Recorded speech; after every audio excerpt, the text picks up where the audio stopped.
नमो हरिहंसारं नमो सिद्धारं नमो अयलियाणं नमो वत्सायाणं नमो रोहे तपसागुणम् पंचमेरु में दृश्य योजननाथ प्रमाण 40 जोजन चूलिका सब करे प्रणाम। कल हमारी चर्चा बहुत सुंदर चर्चा हुई थी। प्रक्षाल पाठ के आधार से हमारी चर्चा चल रही है और इसमें अब हम यहाँ बात प्रारंभ करेंगे कि अब जो अरहंत परमेश्वरी जो प्रतिमा है पांडव शिला पर आकर विराजमान हो जाती है और पांडव शिला पर विराजमान हो जाने के पश्चात अब हम क्या भावना भाएं कि अब हम यहाँ से अभिषेक प्रारंभ करें। तो यही भावना भाते हुए यहाँ पर आपके सामने लाइनिंग दिख रही है और उन लाइनों को हम यहाँ से पाठ करेंगे, ठीक है। और सभी लोगों के साथ सभी लोग वाचन करेंगे, सामने आप लोगों को दिख ही रहा होगा। तो आइए यहाँ से हम वाचन प्रारंभ करते हैं और सभी लोग सावधान रहिए। मैं रागादि विभावों से कलुषित है दिनभर और आप परिपूर्ण वीतरागी हो प्रभुवर। कैसे हो प्रक्षाल जगत के अगशालक का, क्या दरिद्र होगा पालक त्रिभुवन पालक का। विभाव के निर्मल जल से अगमल धोना है किसका अभिषेक भांत चित खाता गोता। नाथ भक्ति वश जिन बिंबों का करो नवन में, आज करो साक्षात जिनेश्वर का दर्शन में। देखिए ध्यान दीजिएगा, बहुत सुंदर विषय है। और अब ये भावना भाई जा रही है भक्त के द्वारा कि किस प्रकार से अब मैं आपका प्रक्षालन प्रारंभ करूंगा। तो यहाँ पर बहुत सुंदर भक्त यह भावना भा रहा है कि हे जिनेंद्र भगवान, मैं रागादि विभावों से कलुषित। देखिए यहाँ भक्त भावना भा ही रहा है। आप लोगों ने सुना होगा कि जो आचार्य होते हैं, पंडित होते हैं, वो भी ऐसी भावना करते हैं कि मैं तो अज्ञानी ठहरा, आप तो अनंत गुणों के धनी हैं। मतलब ऐसी बातें आचार्य मानतुंग ने भी 48 काव्यों में रचना की है। भक्तांबर के 48 काव्य लिखे हैं। तो उन 48 काव्यों में एकमात्र अपनी अल्पज्ञता को ही उन्होंने बताया है कि मैं किस किस प्रकार से आपकी भक्ति करता हूँ, किस किस प्रकार से आपकी भक्ति करना चाहता हूँ और मैं आपकी भक्ति कर रहा हूँ। तो यहाँ भी वही बात कह रहे हैं कि मैं रागादि भावों से कलुषित, कि हे जिनेंद्र भगवान, मैं रागादि विकारी भावों से कलुषित हूँ, मैं मोही हूँ, मैं रागी द्वेषी हूँ। ये जहाँ बात कही जा रही है। और उसके बाद हे जिनवर, यहाँ पर हमें क्या लगता है कि ये बात हो रही है मैं रागादि विभावों से कलुषित है जिनवर।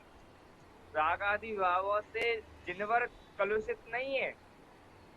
यहाँ पर क्या कह रहे हैं, मैं रागादि भावों से कलुषित, मैं हूँ रागादि विभावों से कलुषित। हे जिनवर माने अपन जिनेंद्र भगवान से कह रहे हैं कि हे जिनेंद्र भगवान, मैं रागादि विभावों से कलुषित हूँ, माने रागादि भाव मेरे में भरे हुए हैं। ये भावना भाई जा रही है। और आप परिपूर्ण वितरागी हो प्रभुवर। जिटावा क्या कह रहे हैं कि मैं तो रागादि से पूर्ण हूं ही, लेकिन आप कैसे हो, आप परिपूर्ण, किसमें परिपूर्ण हो, वीतरागी हो प्रभुवर। आप तो परिपूर्ण वीतरागी हो। राग का आपके अंदर एक अंश भी नहीं है। आपने मोह राग द्वेष का नष्ट करके अभाव करके गति को प्राप्त किया है। तो वही भावना है भाई जा रही है, आप तो वीतरागता से परिपूर्ण हो, वीतरागता आप में लबालब भरी हुई है। प्रीति जी बात स्पष्ट हो रही है।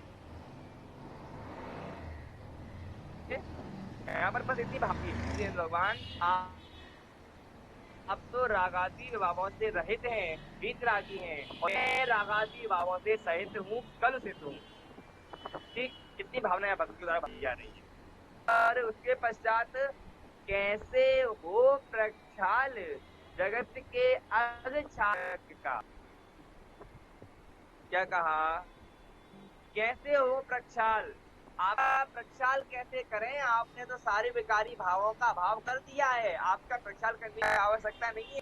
प्रक्षाल तो उसका किया जाता है जिसके ऊपर गंदगी लगी हो, जो गंदगी से सहित हो, उनका प्रक्षाल किया जाता है। लेकिन आप तो अविचालक हैं, आप तो रागादि भावों से रहित हैं, आप तो अनंत गुणों आपने प्रकट कर लिए हैं। तो यहाँ भक्ति भी यही भावना भा रहा है कि आपका प्रक्षाल नहीं किया जा सकता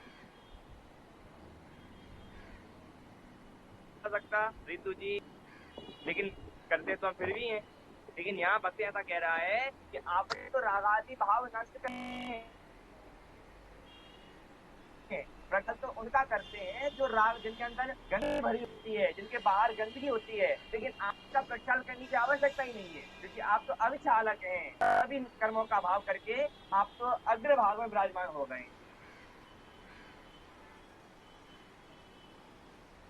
होती है बात स्पष्ट, शालिनी जी लेट आई हैं आप, है ना। देखिए एक दिन मुझसे कह रहा था कि आप कैसे देख लेते हैं कि कोई आगे बैठा है या पीछे बैठा है। तो देखिए आज सबसे पीछे बैठी है शालिनी जी, सबसे पीछे वाली सीट पर, क्योंकि वो लेट आई हैं। और सबसे आगे वाली बैठी हुई है हमारी भावना जी। आप लोगों को पता ही चलता नहीं, मुझे पता चलता है यहाँ से। ये भी एक से क्लासरूम ही है जिसे मालूम चलता है कि आप लोग कौन सी सीट पर बैठे हैं, कितनी लेट आए थे, ये पता चलता है। हाँ ठीक है, जैसे सेकंड नंबर पर बैठी है हमारी इटावा वाली रचना जी, मतलब वो भी लेट आई है। चलिए आगे देखिए, फिर कहते हैं क्या दरिद्र होगा पालक त्रिभुवन पालक का। देखिए कितनी सुंदर बात कही जा रही है, क्या दरिद्र होगा। अपने आप को भक्त क्या कह रहा है कि मैं दरिद्र हूँ, यहाँ ऐसी भावना भाई जा रही है, ध्यान से सुनिएगा आप लोग। यहाँ पर कह रहे हैं क्या दरिद्र होगा पालक, हम जैसे दरिद्र क्या आपकी पालना करेंगे, क्या आपकी सुरक्षा करेंगे। आ रही है बात ख्याल में, हम जैसे दरिद्र व्यक्ति हैं, हम जैसे अज्ञानी मूर्ख व्यक्ति हैं, ये आपकी रक्षा कैसे कर सकते हैं, आपको कैसे स्वच्छ कर सकते हैं।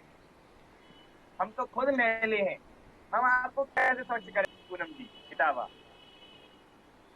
लेकिन फिर भी यहाँ हम आपकी स्वच्छता की जिम्मेदारी लेते हैं। बात यहाँ पर भा रहे हैं कि क्या दरिद्र होगा पालक, दरिद्र जो दरिद्र व्यक्ति है, हम जो अज्ञानी व्यक्ति हैं आपकी कैसे पालना करेंगे, आपकी कैसे रक्षा करेंगे। फिर भी त्रिभुवन पालक का, जो तीन लोक के नाथ हैं, तीन लोक के नाथ की कौन रक्षा कर सकता है, जिससे सबकी रक्षा करते हैं। सीमा जी, तीन लोग के नाथ की रक्षा करने में कोई भी सक्षम नहीं है।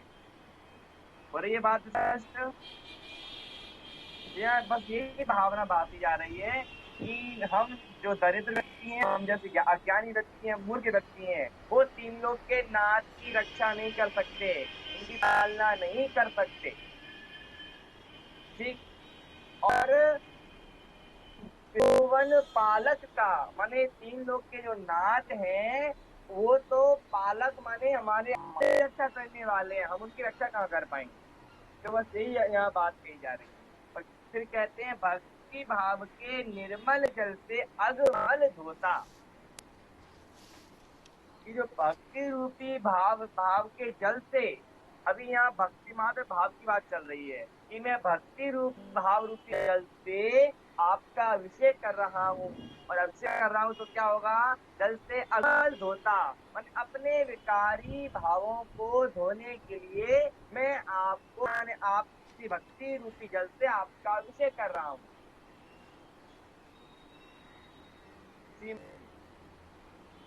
आपकी भक्ति रूपी जल से मैं भक्त आपकी भक्ति रूपी जल से आपकी वंदना कर रहा हूँ या आपकी अर्चना कर रहा हूँ या आपका अभिषेक कर रहा हूँ। ये बातें यहाँ पर बताई जा रही है सुमन जी। ठीक। इसके बाद है किसका अभिषेक, शांत चित खाता गोता। देखिए यहाँ पर कह रहे हैं किसका अभिषेक, मैं किसका अभिषेक करने जा रहा हूँ, शांत भ्रांत चित खाता गोता। देखिए यहाँ पर ज्यादा स्पष्ट करने वाली बात नहीं है, सिंपल बात है। देखिए किसका अभिषेक करूं, मैं तो स्वयं इस संसार में गोते खा रहा हूँ। बात ख्याल में आ रही है। इसका मात्र भाव समझ लीजिए आप कि मैं इस संसार में गोते खा रहा हूँ, दुख के गोते खा रहा हूँ, और कैसे अभिषेक करूंगा। ठीक है। किसका अभिषेक माने है, यह तीन लोग के नाथ का अभिषेक है, वो कोई साधारण व्यक्ति नहीं कर सकता। ठीक है, आ रही बात ख्याल में। जो तीन लोग के नाथ हैं उनका अभिषेक कोई साधारण व्यक्ति नहीं कर सकता, लेकिन फिर भी मैं अज्ञानी जीव उनका अभिषेक करने के लिए तत्पर हुआ हूँ, और मैं यही भावना भा रहा हूँ कि जिनेंद्र भगवान का अभिषेक कर। नाथ भक्ति बस जिन बिंबों का करू नवन में, नाथ की भक्ति के वशीभूत होकर, जिनेंद्र भगवान की भक्ति के वशीभूत होकर जिन बिंबों का करूं नवन में, जो जितने भी जिन बिंब हैं, जिन प्रतिमाएं हैं, जितने समूह हैं, उन सभी का नमन करूं, और आज करूं साक्षात जिनेश्वर का स्पर्शन में, मैंने आज अपने तीन लोग के नाथ का स्पर्श कर लूं। ये भावना यहाँ पर आई जा रही है। फिर देखिए, अब आगे देखिएगा।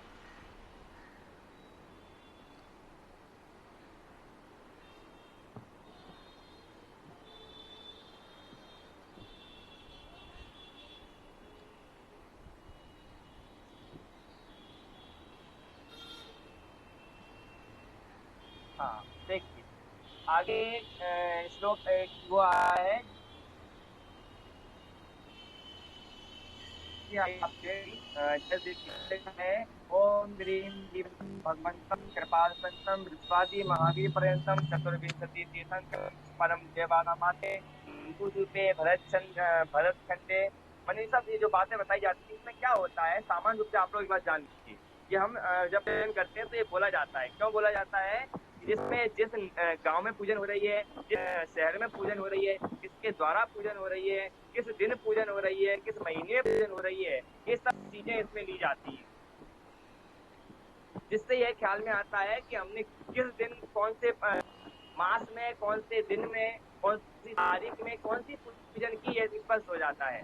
ठीक है, इससे ज्यादा कुछ से विशेष नहीं होता है कि ये बोलना होता है तो कुछ हो जाता हो, ऐसा कुछ नहीं है। ये मात्र विशेष से बोला जाता है कि ये माने परंपरा है।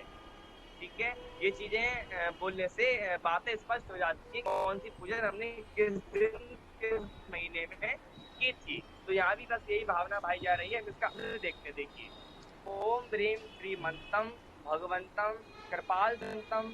माने देखिए, श्रीमंतम भगवंतम कृपाल संतम, जो श्रीमंतम माने जो तीनों के नाथ हैं, भगवंत माने भगवान, कृपाल संतम वो कृपालु हैं। ठीक है, उसके बाद वृषवादी महावीर पर्यंतम, और कौन कौन, वृषवादी महावीर पर्यंतम माने वृषवादी से महावीर तक 24 तीर्थंकर। फिर चतुर्विंशति तीर्थंकर माने चतुर्विंशति माने 24 तीर्थंकर, संपूर्ण 24 तीर्थंकर, और परम देवाना मध्य जम्बूद्वीपे भरत क्षेत्रे आर्यखंडे। अब देखिए पूरी जो हमारा जम्बू द्वीप है, जम्बू द्वीप से अंदर आते जा रहे हैं। पहले जम्बूद्वीप में आए, जम्बूद्वीप से भरत क्षेत्र में आए, भरत क्षेत्र आर्यखंड में आए, और आर्यखंड से अब आप किस शहर में रह रहे हैं, किस गांव में रह रहे हैं, अब आपको वहां का वो बताना पड़ेगा पता। ठीक है, तो यहाँ पर इस प्रकार से इसका ज्यादा सामान्य अर्थ हमको देखना है, क्योंकि इसकी विवेचना नहीं करेंगे। इसमें हम आप ये समझना है कि जो कृपालु हैं, भगवान हैं, वो तीन लोग के नाम, इसमें उनके नाम भी बताए गए हैं कि ऋषभादि से महावीर तक जितने भी तीर्थंकर हुए हैं, और जैसे 2400 तीर्थंकरों को इसमें गर्वित किया गया है, उनकी समेत यहाँ पर अभिषेक कर रहा हूँ। ठीक है, ऐसी भावना यहाँ पर भाई जा रही है। क्योंकि देखिए, हम जब अभिषेक करते हैं तो हम ज्यादा जिन प्रतिमाओं को विराजमान नहीं कर पाते अपने सामने, मात्र एक प्रतिमा ही हमारे सामने होती है। तो हम बस यही भावना भावते हैं कि ऋषभ से महावीर तक जितने भी तीर्थंकर हैं, सभी तीर्थंकरों का अभिषेक यहाँ पर हो रहा है। ये भावों का खेल चल रहा है भाई, है ना। सब भावों का खेल है यहाँ पर, और भावों का खेल या भावों की भावना बात हुए ये बात यहाँ पर बताई गई। ठीक है, इतना स्पष्ट है। और इतना ज्यादा विषय आप लोगों को जानने की आवश्यकता नहीं है, ये ज्यादा एग्जाम में भी नहीं आने वाला। ठीक है, सिंपल सिंपल हिंदी वाले ही हम क्वेश्चन देंगे, ये विशेष ये चीज हम एग्जाम में आप लोगों को देंगे भी। तो अब हमारा समय हो गया है और हम यहीं पर विराम लेते हैं। चलिए, जय जिनेन्द्र।